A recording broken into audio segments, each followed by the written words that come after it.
Kennedy turned to McKay as the banker disappeared out of earshot. "That's just to cool him off a bit. I have everything I came to get right here." Producing a pair of pocket scissors, he cut the pierced and spotted bit of silk from the portieres ruthlessly. It was necessary vandalism. "What was the poison, Mr. Kennedy?" McKay asked in a low voice. "I think that it was closely allied to the cyanide groups in its rapacious activity." "But you haven't identified it yet?" "No. So far I haven't the slightest idea of its true nature. It seems to have a powerful affinity for important nerve centers of respiration and muscular coordination, as well as possessing a tendency to disorganize the blood. I should say that it produces death by respiratory paralysis and convulsions. To my mind it is an exact, though perhaps less active, counterpart of hydrocyanic acid. But that is not what it is, or I would have been able to prove it before this." McKay nodded, listening in silence. "You'll say nothing of this?" Kennedy added. "I'll be silent, of course." Heavy footsteps from the rear marked the return of Phelps, who had covered the upper floors, descending by the back stairs so as to have a look at the kitchen. "Everything seems to be all right," he remarked, half graciously. Kennedy led the way to the front porch. There he seemed more interested in the weather than in the case, for he studied the sky intently. Glancing up, I saw that the morning was still gray and cloudy, with no promise that the sun would be able to struggle through the overhanging moisture. "I don't think we'll go back to the city, that is, all the way in," he remarked, speaking for both of us. "I want to go to the Manton studio first. This is no day for exteriors, and so they'll probably be working there." He smiled at Phelps. "I want to see if any of our possible suspects look as though they had been engaged in nocturnal journeys." Phelps had been rubbing his eyes. He dropped his hand so quickly that I wanted to smile.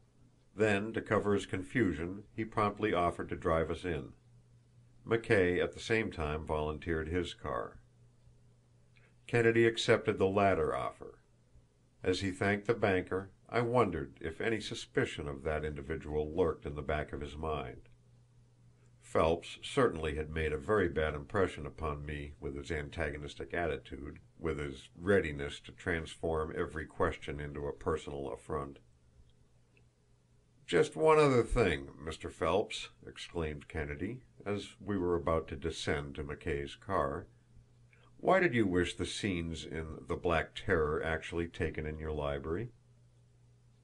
Kennedy had asked the question before. Had he forgotten?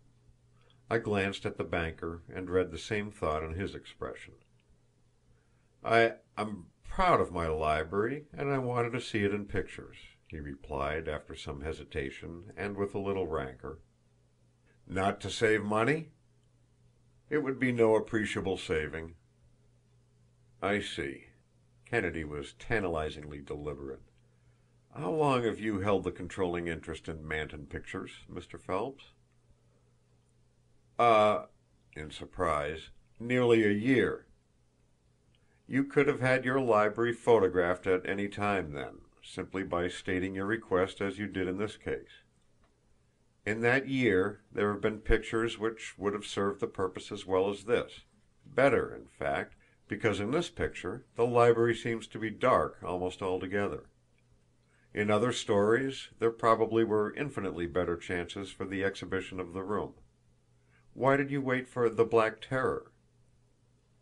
As a clear understanding of Kennedy's question and all it entailed filtered into the mind of Phelps, he became so red and flushed with anger that I felt sure he was going to explode on the spot. "Because I didn't think of it before," he sputtered.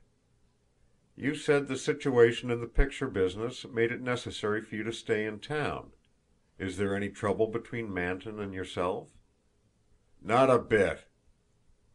"Was Stella Lamar making any trouble, of a business nature, such as threatening to quit Manton Pictures?"